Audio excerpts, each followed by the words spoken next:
Hello and welcome to the Daily Mill for Wednesday the 15th of December 2021. Now, in yesterday's video, if you saw it, you would have heard that I was speculating about what might happen to the fixture this weekend because we had the coffee morning get cancelled and we had the under 23s game that was on the 20th of December get cancelled already. So that's kind of weird that they were cancelling things. Maybe it was just precautionary, just why not? Like it's not really that important. Let's move. But no, they were cancelling because there was COVID positives in the Millwall players, playing staff, and behind the scenes staff. They have had some positive COVID cases, and what that means is that this weekend's game on Saturday the 18th of December against Preston North End at the Den has been postponed. It will not be played.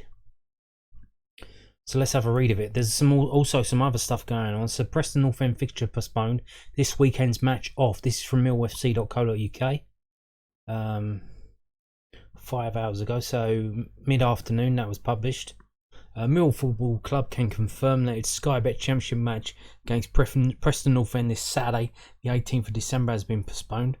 This is due to a significant number of positive COVID-19 cases within the playing squad and support staff.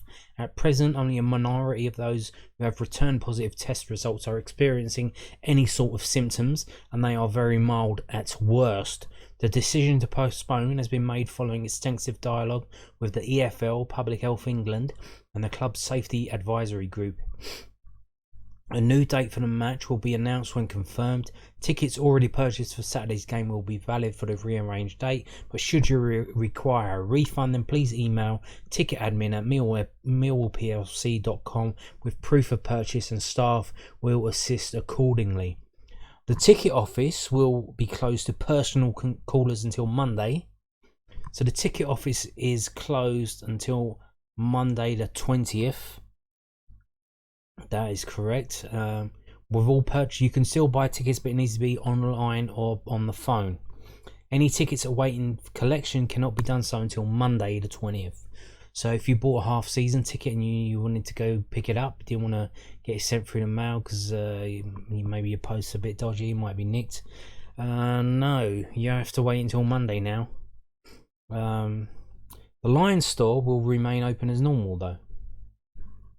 All other offices will be closed with staff operating from home.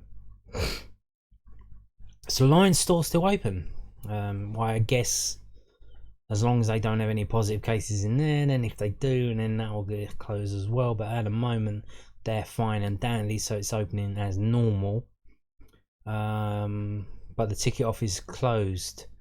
So I imagine the people who work in the ticket office are the ones who have been tested positive for COVID. So there you go.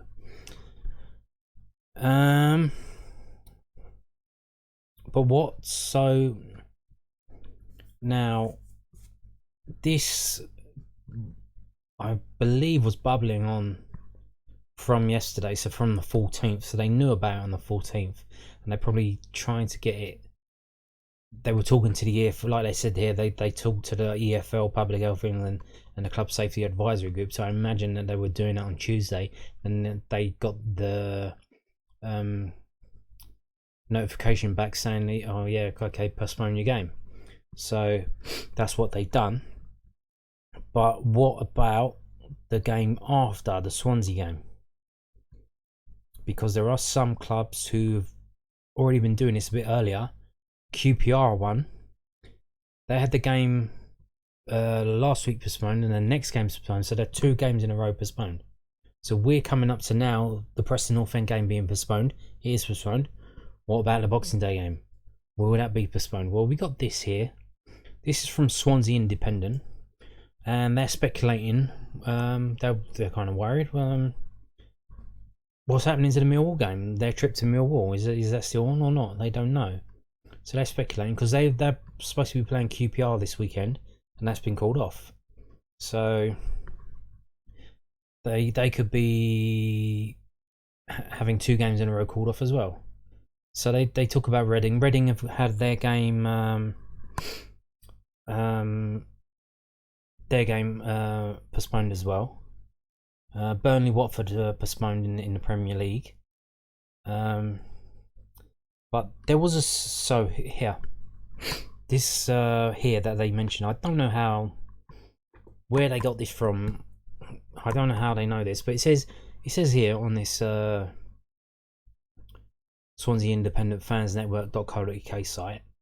As of tonight, we do know that Millwall will also apply to the EFL for their game against the Swans to be postponed on Boxing Day if their isolation and club procedures do not reveal a positive outcome by Tuesday morning.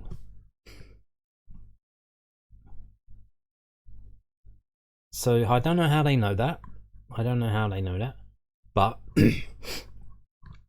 they're saying it as a matter of fact. So apparently, rumour says, I don't know, they're saying, if on Tuesday the 21st of December there are still players or coaches or maybe even people who work behind the scenes at Millwall, I don't know if that'd be enough to get the game postponed, but if there are still COVID positive tests on Tuesday the 21st of December, then Millwall will ask the EFL to postpone the Boxing Day game at home to Swansea City, according to this website, but they do not give a source or anything, so I don't know how they know that.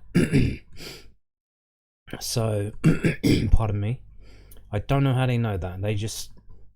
It's just a little paragraph there that they're saying. I don't know where they got that from. Maybe it's from people at Swansea Club Forum. Don't know, but they're saying. Now that is, what is that? That's 7 days away, roughly 6 days away. So if in 6 days' time we're still having people coming up COVID positive at Millwall, Millwall will apply to the EFL again to trying to get the Swansea City home game postponed. So there you go. You have been warned. Maybe keep an eye on that on Tuesday. Have a look around before you do anything in terms of making plans for Boxing Day. But and I told you in yesterday's video about I see a Millwall fan coming over from Australia this week. They were intending to go to the Preston North End game and the Swansea games. They've got 2 home games in a row over the Christmas period. Coming over to visit relatives and whatnot. And getting 2 Millwall games as well while you're here. All the way from Australia with whatever they're going through. And it looks like that they might be having both games signed. Which is tough, isn't it? It's tough. It's going to be tough for all of us. So I imagine this Saturday, with no game, any of you that were planning to go to that game, you're going to have to bloody go Christmas shopping now, aren't you? What excuse have you got? You're going to have to go. You're going to have to go down Lakeside or Bluewater or West End. You're going to be muggins carrying all the shopping bags. It's going to be an absolute nightmare, isn't it? Can you believe it? Unless, here's the thing, don't tell her that the game's postponed, and just pretend as it's still on, say, oh, I'm going to the game now, bye. But the only thing with that is if she finds out, you're going to look like a right mental case. But I don't know, Christmas shopping apparently for you lot this weekend, who instead of going to Preston North End at home. So what's going on with all this stuff then? It seems to be ramping up again. Now I don't think we're going to be in a situation where we're going to get en masse the league postponed like we did. What is it, coming up to 2 years now? Not this year, the year before, where the last game was against Nottingham Forest, a 3-0. Matt Smith hat-trick, wasn't it? I don't think we're going to be heading for that. It was in March 2020. But we are seeing So this story come out from dailymail.co.uk. EFL chiefs are aiming to bring back bi-weekly compulsory COVID testing for all players and coaching staff, but they are struggling to roll out the programme to 72 clubs due to lateral flow test shortage. Indeed, there is a lateral flow test shortage. Why is there a lateral flow test shortage? Well, the last time they did this, the games were behind closed doors, so they could have all the tests they want. But now the fans are allowed in, but they need the COVID pass or they need a lateral flow test negative. So anyone who wants to do anything, go to a nightclub or whatever kind of thing, football, rugby, whatever. What else is there that's like a mass? I don't know, musical. What else would there be? Would be thousands of people going Winter Wonderland, some shit like that. They're going to need these tests. So people have been snapping up these tests. Well, I think they're free. I don't think you need to pay for them, but people have just been choring them up. So there's none for the actual football clubs to get. So the EFL are planning to bring back mandatory COVID testing for the first time since last summer, but are struggling to get enough lateral flow tests to roll out the programme to their 72 clubs. Well, think about it. In terms of playing squad and coaches, we got like 50 each team probably. You're gonna have to do that twice a week. You need 100. You need 100 at each club per week. That's a lot of tests. The government have provided some reassurances that supply issues will be short term. However, it is hoped testing can begin before this weekend's matches.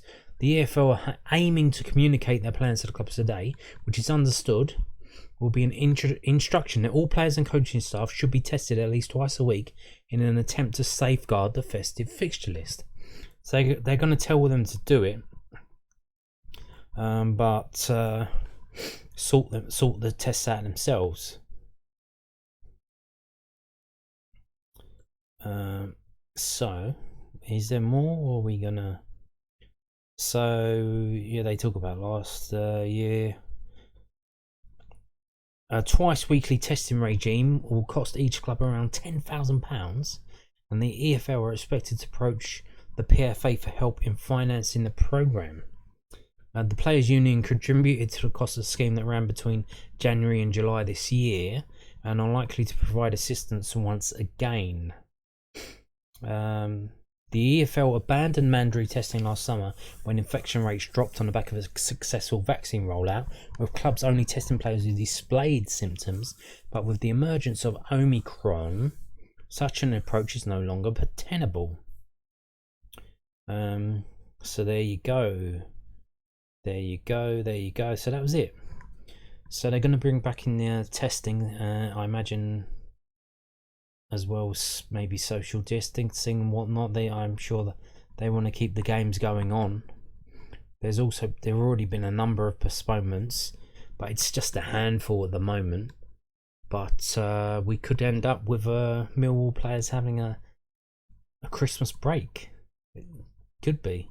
We could have both Christmas fixtures postponed. There is, of course, the away game at Coventry on Wednesday the 29th. So I doubt, unless there's something at the other end at Coventry, we should be all clear by then, you would assume. I mean, that's over 2.5 weeks away, so shouldn't be that much of a problem. Now, I mentioned the other day, why are Millwall... Now, Millwall put out a statement saying, oh, we have to do this, it's the government, it's the law, it's the rules, we have to do what we're told, we're just following orders, you know, that kind of thing. Okay, you know what. But I said, well, one of the options was there's a 10,000 limit. Have cut down the amount of people can get into less than 10,000. And then you won't have to make people show vaccine passports. You won't need to make people show a negative test. They can just come in. So apparently there is a club that's doing this. It is a League 2 club, so a bit far down. So League Two club Carlisle United announced they will operate with a reduced 9,999 capacity at their Brunton Park Stadium, nearly half its usual amount, so fans don't have to present COVID vaccine parcels or negative lateral flow test to enter. Fantastic, absolutely fantastic. Brilliant, absolutely brilliant. Now, so the MPs had the vote on Tuesday and it did pass, although there was a sizable Tory rebellion, the real opposition to the government. So you need COVID passes and you need or a negative lateral flow test for any venue with more than 10,000 people. League Two Carlisle United play at Preston United, which has a 17,949 capacity, but they've announced they will now operate with the reduced capacity, so fans won't need to produce the negative tests or proof of vaccination. So absolutely brilliant. It's good to see someone getting involved in this. Now they generally only get 8,000 anyway. They're reducing it to 6,000 seats and 3,999 standing. So looks like they're closing 2 stands. But it says somewhere they only get around 8,000. Let's just this. But the only thing is, all supporters aged 11 and over will be legally required to wear a face covering when located in all indoor areas of the stadium. So that nonsense is still going on. But in terms of having to do any of the other stuff, it's fantastic. And they say here, Carlisle added that for away trips, the playing squad will continue to act by seating and rooming plans based on who has been vaccinated, as per EFL guidelines.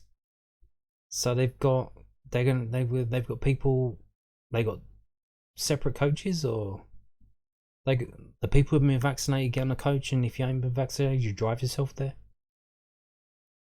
I don't know, it's all a bit weird. And if you've been vaccinated, you can room with someone else. If you haven't been vaccinated, you have to room on your own or with someone else who hasn't been vaccinated. All a bit weird, isn't it? All a bit weird. But there you go. A club is doing it. My idea now. I'm sure it's not. I wasn't the only one to come up with it. But someone is crazy enough to be doing it. Carlisle United. Good on them. Fantastic. Play the game. If someone puts out a rule, find a way to bend the rule.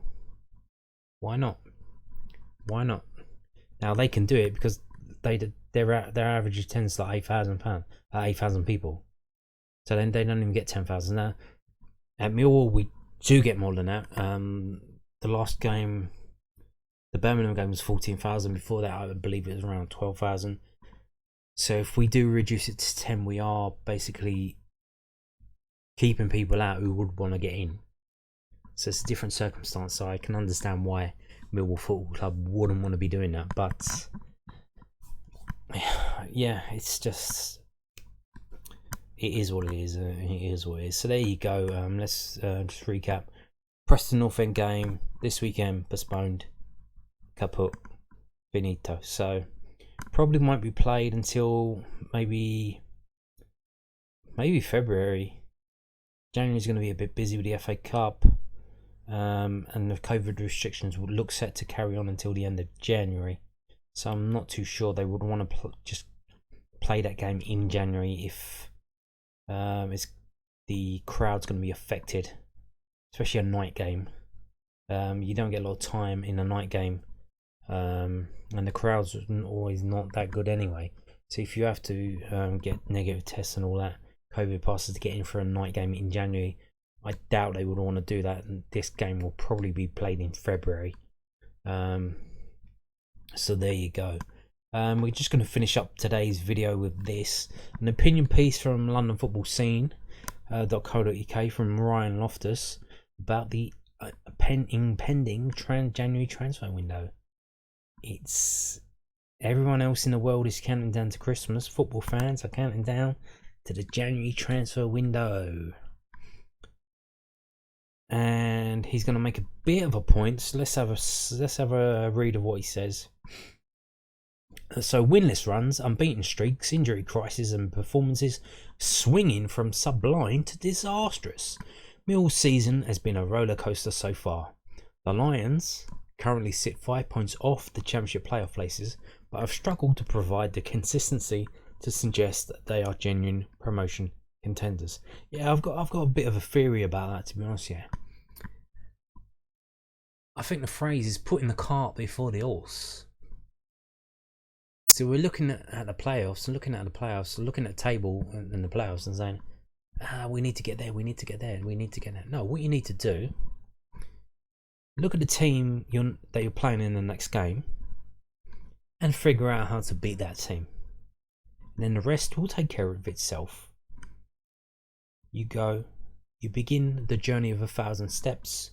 I fucked that up, didn't I? You begin the journey of 1,000 miles with a single step. So that's what we need to do, step by step by step by step. Don't worry about the playoffs. Worry about the next game, which at the moment is the Swansea City game at home. So let's worry about that. How are we going to win that game? That's it. Simple. And once that game is over, do you immediately, when the final whistle is blown, how are we going to win the Coventry away game on 3 days later, on the Wednesday the 29th? That's it. Don't worry about playoffs. Worry about the next game. And then the rest will take care of itself. So let's carry on. Therefore, as the January transfer window approaches, they find themselves at a crossroads. Do they stick with what they've got or twist and stretch the budget for an all-out promotion push? Last Saturday's defeat away to Peterborough confirmed the current squad lacks the quality to mount a serious playoff push. Yet perversely, this season's championship seems the weakest it has been for years, with sides having to deal with packed fixture lists, potential COVID postponements, and the African Cup of Nations. It's shaping up to be a close run battle to finish in the top 6. But even if Millwall were to roll the dice and reinforce their squad, there's still no guarantee for success, while the continued effects of the pandemic will also make deals hard to get across the line. One thing that has predominantly marked Gary Rowett's Millwall tenure has been the continued absence of a creative influence in the final third to provide consistent quality chances. The current squad lacks someone who can open up a defence and feed the runs in behind from Benicofobia and Tom Bradshaw, forcing the Lions to focus attacks down the flanks and ultimately placing an undue burden on Jed Wallace. With the aforementioned out of contract next summer, the Lions will also need to start thinking about how they are going to replace his phenomenal goal and assist record. Rowett has admitted he is aware of the issue, despite interest in the likes of Josh Windass and Luke Freeman last summer, has been unable to add to that advanced playmaker he so desperately needs. There was also a player in Eredivisie in Holland as well that we made a bid for, and the bid got knocked back and we didn't go back in, so that might be one. While replacing Wallace is a relatively new problem, the left-hand side has been a perennial one for generations, with Millwall unable to match a talented right-winger with a left-sided counterpart. Although Conor Mahoney is once again injured, it does seem as though he may never live up to the expectation that surrounded him when he first arrived from AFC Bournemouth in July 2019. Meanwhile, Mason Bennett's performed manfully but struggled for fitness and seems destined to feature as an occasional cameo, while Shea Yoder has failed to make an impact since arriving late in the summer window, assisting only twice in his 15 appearances. Elsewhere, Marlon Romeo's abrupt loan exit at the end of the summer transfer window took many by surprise and left Danny McNamara as the only genuine right back in the squad. As a homegrown talent, McNamara undoubtedly has the backing of the fans, but has had to work hard to prove himself in the eyes of Rowett. Ryan Leonard, the usual understudy at right wing back, is currently out with injury for 3 months, and although Billy Mitchell has occasionally filled in, his recent performances in his preferred central midfield position should discourage the Millwall boss from using him as a stopgap. Therefore, depth is needed, ideally on a short-term basis until Romeo's future is clear and the Lions can properly plan for next season. However, if Mill decided to stick with what they got for the remainder of the season, a rebuilding project will still be needed in the summer, with not just Wallace out of contract, but with a number of exciting youth prospects out on loan. Perhaps it is more sensible for the Lions to bide their time and rebuild with a core of youngsters next season.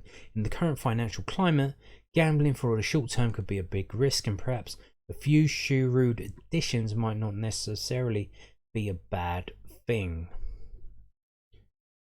Okay, what's he saying here? He's saying we should or we shouldn't. But so he's making a point. Should we try and spend money in January? I don't think we should, to be honest with you. Unless it's a decent deal that they've got lined up. Unless it's one of those where we're talking to a player in terms of trying to sign them in the summer, and then we were able to get them early. That kind of thing, I can see. But here's the thing: what happens in the summer, right? If the board say to row it, yeah, we don't really have a lot of money to sign players. To be honest with you, mate, we've got all these great youth prospects. We want you to bring them into the squad and bring them in. So we want you to play Alex Mitchell. We want you to play Isaac Loffey. We want Dan Moss to come in to compete with Danny McNamara for the right wing back position. Why not? Why not? What would Rowett do if they did that? Would he throw his toys out the pram? Would he sabotage them? Would he bring them in but like undermine them at every opportunity? Don't know, like we'll see, but it's not an endless money pit of Millwall. The finances, the financial report, the yearly one, just got published last week. There's a piece on the price of football, Twitter about it. Apparently our losses last year were 13 million, which again got converted into a loan. John Berylson covered that, so that's his money. That's his money.